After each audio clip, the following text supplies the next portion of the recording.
Hey, what's up, everybody? BDO 44 coming at you with another video. All right, there's something we did not discuss, and that was the firing of Budenholzer in Phoenix. Also didn't talk about David Griffin being fired in New Orleans. It's just a lot of firings going on at the end of the season. People aren't happy with the results of their situation and have to blame someone. The David Griffin situation is interesting to me because I don't think David Griffin did that that poor of a job. I'll start there. Injuries decimated that situation. Their role players are pretty good. Their young players have been pretty good. I thought that they couldn't do nothing with Dyson Daniels. Seeing him go to Atlanta and turn into like the opposite of basically what he was is kind of alarming. But I think that was a player that they drafted on his watch rather. I thought some of the stuff that he put together in New Orleans has been rather good. I don't think the coaching has been all that stellar. I think a lot of the luck has been bad. I don't know if the pieces all fit, but they certainly have valuable pieces. So that situation there is a little tricky. I'm not really sure about that New Orleans situation. As far as moving on from David Griffin, I don't know if they're better for that. I don't know. David Griffin had a good tenure in Cleveland. And I think most of the stuff that he got was good. It's just injuries. That's literally all it was. That wasn't the team that needed to make a GM move from the outside looking in. And now with the Budenholzer situation, the Phoenix Suns are just like the worst. Between them and Dallas, they are just two of the worst organizations right now in the NBA. Phoenix, we talked about what they needed to do. When they made the decisions to put this together, I told them they were going to need to move either Devin Booker or Kevin Durant. Now they've seen how it played out, and it's obvious that that's what they need to do. It was never expected to look good. It didn't look that good on paper to me, Phoenix. In fact, I thought they did pretty good getting role players around those three. Now, whether or not Budenholzer was able to get the most out of them, or if maybe it was considered that he got the least out of what it is he had, that's, it's a fair assessment. I don't think they looked any good this year. I thought they should have been better. He's an unorthodox coach. At times he did things in Milwaukee that I didn't agree with, but when I saw the overall scheme that led them to the championship and how they ultimately moved in getting that championship, I thought he had a lot of good to go, for that. I thought he had a lot of credit that was due his way for how Milwaukee ultimately performed in the playoffs that year. But, it's just the same. It's like you give him something broken, you tell him to fix it. I don't know if that he was able to really accomplish anything in that situation, nor would I expect too many other coaches would be either. So for me, the Budenholzer situation, I think Budenholzer is a pretty solid coach. I never thought he was a great coach, but I did think that he was an NBA coach. Like, I didn't think that he should just not have a job per se. But the problem with the situation is it was unfixable, and they really need to blame somebody, because they certainly weren't going to blame themselves. Ownership is what ruined the Phoenix Suns. Ownership. Okay? Ownership came in. Ishbia came in with an idea that he was smarter than everybody who had already been there for years, that he didn't understand why rebuilding was necessary. And instead of trusting those who told him and advised him on how to handle his team, he went with what he thought was best, trusted himself in an arena that he didn't understand. And so this is a situation when new ownership comes in with these grandiose ideas about what they want their basketball team to look like, with money to burn, and to destroy something important to other people, just like in Dallas. And that's why I always say not all money is good money as it pertains to letting big money into the NBA. Just because they have endless pockets don't mean they're going to respect what it is that you have going on. If anything, they likely are to have less respect for it because of how frivolous this can be for them. It ain't their money maker. It isn't their bread winner. It's not something that if it tanks, they fail too. No, this is throwaway money for a lot of these people. So when you let these big money whales in, a lot of them playing these organizations like they're a video game. And if it fails, oh well. Fan base falls, who cares? I'm wealthy. Like, that's how a lot of these people, apparently, how they think. And so with Ishbia, it's like I think he had good intentions. I don't think he's like ill-willed, but he just came in really stupid, just like literally.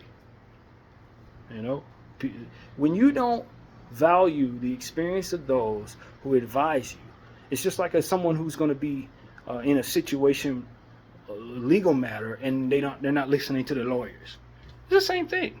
You hire people who understand the business better than you do to help you grow your business, to advise you on what you can and cannot do. Things that may look a certain way to you may not actually be what they are when you start moving stuff around. And this is why you need those advisors in a business, especially if you're new to the business. But when you come in chest out with the intention of doing whatever it is you see in your head, regardless of who tells you otherwise or what may go wrong if it doesn't work out, then you may have a case like this. And so that's what's happened to the Phoenix Suns. The Phoenix Suns are a franchise that don't really have a future right now. The only thing that I think that they can legitimately do is move Devin Booker. Kevin Durant is not going to get them the return that's going to reset them back to their situation at this point. He's not worth that anymore. He was when they got him, but he's not anymore. So they can try trading Kevin Durant, but they're going to find out they're not going to get a king's ransom for him. You may luck up and be able to get something that, if you know what the hell you're doing, you can trade him for a multitude of pieces that can make you respectable. And over time, maybe be able to build yourself out of that. I think the Clippers have done a fantastic job in that regard because they valued role players and found opportunities to bring themselves role players, got stars who looked like they were over the hump, brought them to their situation, they played well. Like James Harden, for example. You may be able to pull something like that off if you're the Phoenix Suns. It's going to take a couple years, but you don't have to be in the dumps necessarily. But you took a situation that was rather lucrative. You had picks, you had role players, you had a championship level team that just went to the finals, and you blew it all up for a couple of names. You brought yourself Bradley Beal, who should have never had a no trade clause, didn't appear to understand the first thing about how detrimental having a no trade clause was in that type of situation. Brought it to you, and now you're in a tank. You're in a situation where you probably would like to reset and tank, but you don't have the assets to do so. You got this, wonderful, lifelong type guy in Devin Booker who's seen the situation go from where it is right now up to the finals, all the way back to the toilet from which he found it, and is still dedicated to being a franchise player. And you're probably going to have to move him in order to potentially get enough to reset your situation. I don't see any other solution. Bradley Beal is an untradeable piece. Grayson Allen, his value is solid as a role player, but you paid him too much. He's eating up too much of your cap based on what it is you expect, based on what it is he would garner as a trade piece. You're never going to be able to get what puts you in a position to start over without moving Devin. That's just what it is. When we started this process, I didn't expect Kevin Durant's value to drop like it has, but it's dropped. The team he was on has been terrible for like 3-4 years straight. I don't think people think of him as a piece that's going to be able to lead anyone to a championship anymore. He may be a nice third star option, maybe even a second star option for a nice playoff team, but if you're trying to win a championship, he's no longer somebody we're looking at as a first option. And because people have seen so many teams make the mistake that Phoenix has made, they're not going to be likely to move on from what would help them reset their situation in order to acquire Kevin Durant. That doesn't seem smart for most of the teams who have the picks to move. So at this point, I don't see Kevin Durant being a solution for the Phoenix Suns. It is Devin Booker. It is Devin Booker. And judging by how things have gone, I'm not sure Devin Booker is going to be able to get you that either. He is a player who's considered as superstar status.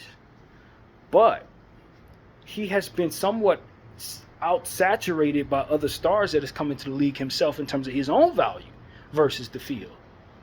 So as to where you might be able to get a king's ransom for Devin Booker 2-3 years ago, now in the world of Wemby, Luka, Cooper Flag, Anthony Edwards, now suddenly Devin Booker is like a second tier superstar-ish star kind of guy. He ain't the same as he was when he was scoring 73 on a bad Phoenix team in Boston.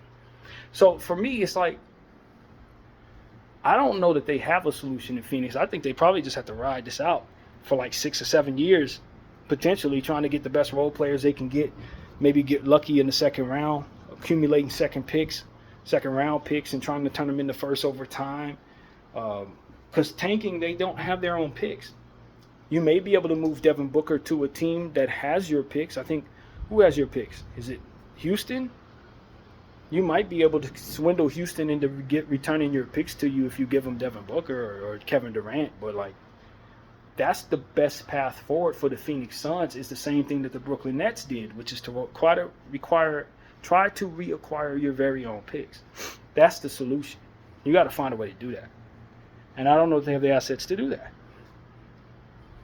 So they just look like they're going to be a bad team for a long time for no reason, making other teams better with their bad team each year. Whoever has their picks is just going to have a great pick because they're going to suck. I mean, that's all I see for Phoenix.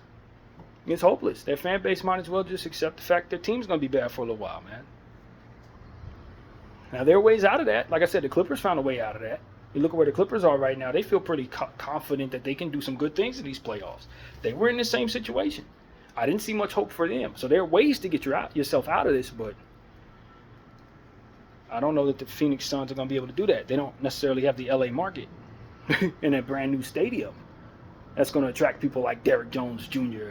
and, Chris Dunn. You may not be able to get them role players. So for me, I don't know. I think Phoenix is hopeless, man. They're hopeless. I hate to tell y'all this, but they may be better just moving down the road to Vegas and trying to see if they can attract, the type of free agents that would want to play in Vegas.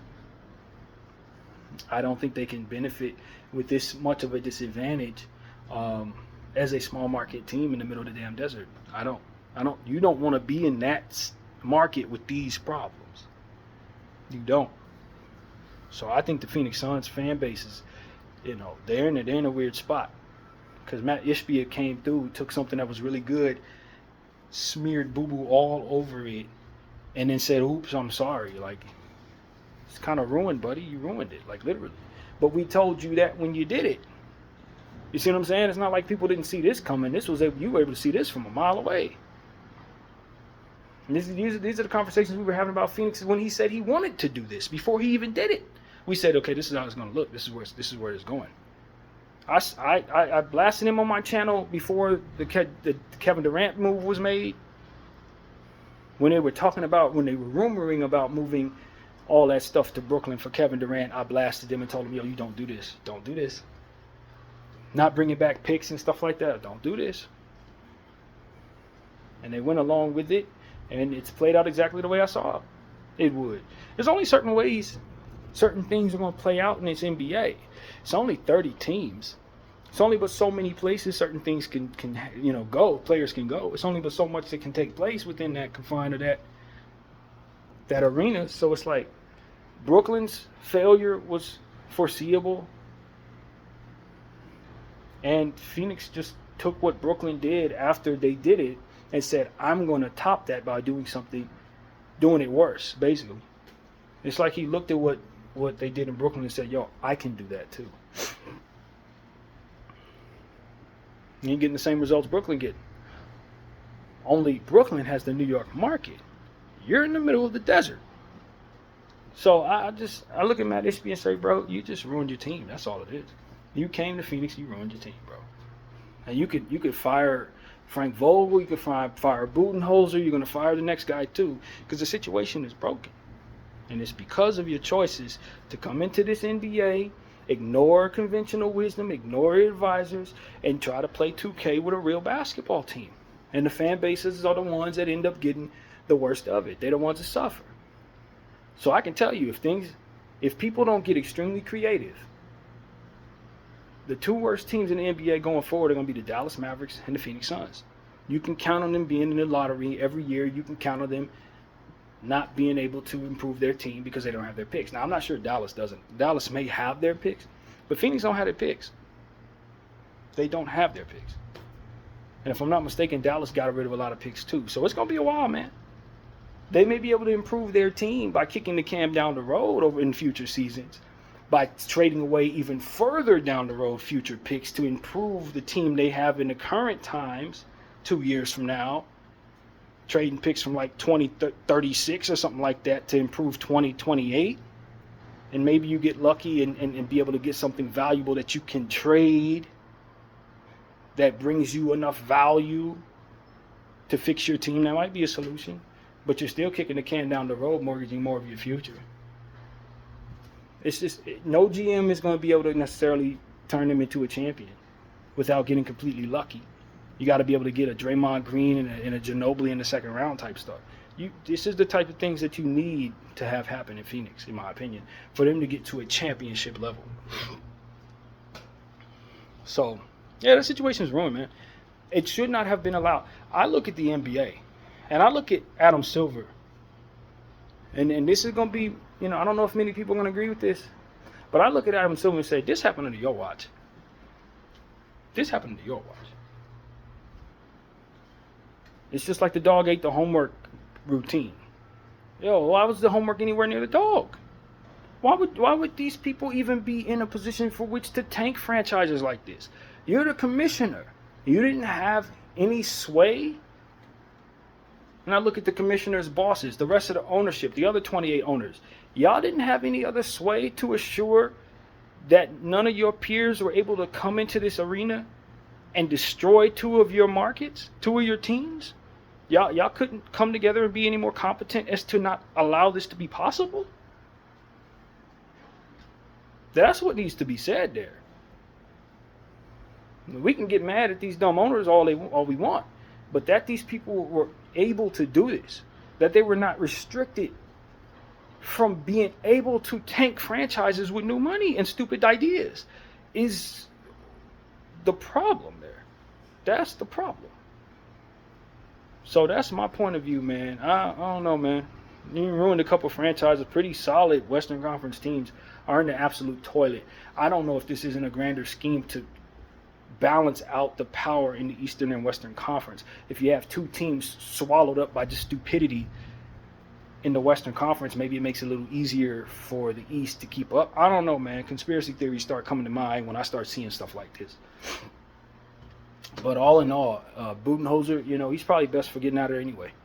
Nobody wants to be fired, but that was a car with no engine, let me tell you. He wasn't going to have any fun coaching that basketball team. And I think those players should get the hell out of there. Devin Booker, I don't know how many other ways to tell you, bro. You should probably get the hell out of there. There's no future there, not winning future. You're going to have the next portion of your career is going to be just like the first half. Whole lot of losing, brother. The ship sailed. If you didn't beat Giannis, that was the only chance you were going to get a championship there. Because that team is done. BDL 44, I thank y'all for watching. I'm out.